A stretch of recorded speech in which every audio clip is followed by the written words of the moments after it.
वज़ीर दिफा ख्वाजा आसिफ का भारतीय एयर चीफ के मुज़ायका खेज़ बयान पर रद्द-ए-अमल सामने आया है।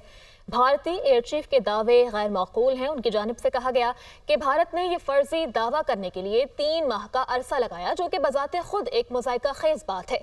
वज़ीर दिफा ख्वाजा आसिफ का भारतीय एयर चीफ के मुज़ायका खेज़ बयान पर रद्द-ए-अमल सामने आ गया। उनकी जानिब से कहा गया कि भारतीय एयर चीफ के दावे गैर मौकूल हैं। भारत की जानिब से यह फर्जी दावा करने के लिए भी 3 माह का अरसा लगा दिया गया, जो कि बजाते खुद एक मुज़ायका खेज़ बात है।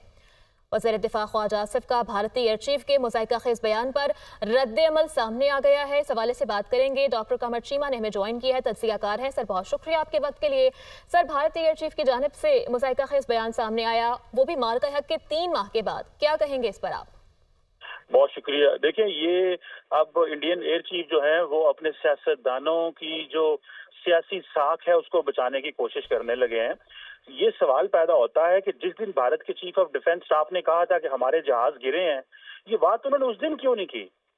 और ये बात उन्होंने तब क्यों नहीं की जब इंडिया का डिफेंस अताशी इंडोनेशिया में ये कह रहा था कि हमने जहाज हमारे गिर गए लेकिन हम कुछ नहीं कर सके, हमें पॉलिटिकली मना किया गया था और हमारे पीछे पॉलिटिकल कंस्ट्रेंट्स थे। तो बता तो ये रहे हैं कि हमारे सियासतदान नालायक थे, हमें आजादी नहीं थी, हमें ऑपरेशन में आजादी नहीं थी।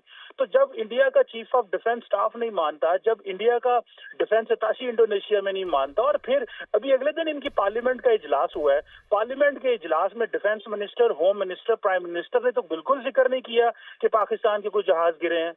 ये आज यकदम इंडियन एयर चीफ आते हैं और आगे 3 महीने बाद कह देते हैं कि जनाब हमने पाकिस्तान के इतने जहाज गिराए और वो भी S-400 के जरिए गिराए। ये बेसिकली प्रेशर ये है कि नरेंद्र मोदी अनपॉपुलर हो गए हैं ट्रंप की वजह से। ये पिछले 11 साल से अमेरिका के बहुत करीब थे।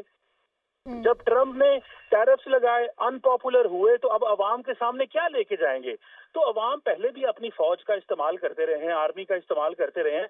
इस दफा एयर चीफ ने कुर्बानी का बकरा बनने की तैयारी की है और यकीनन इनको कोई बहुत बड़ी चीज दे दी जाएगी। तो सर, आपके नजदीक इनका क्या माइंडसेट है, इनकी क्या साइकी है कि एक तरफ वो शख्स खुद ही इस चीज का इकरार कर रहा है सबके सामने और फिर 3 माह के बाद जो है वो एक मुज़ायका खेज़ स्टेटमेंट उसकी जानिब से सामने आ रही है?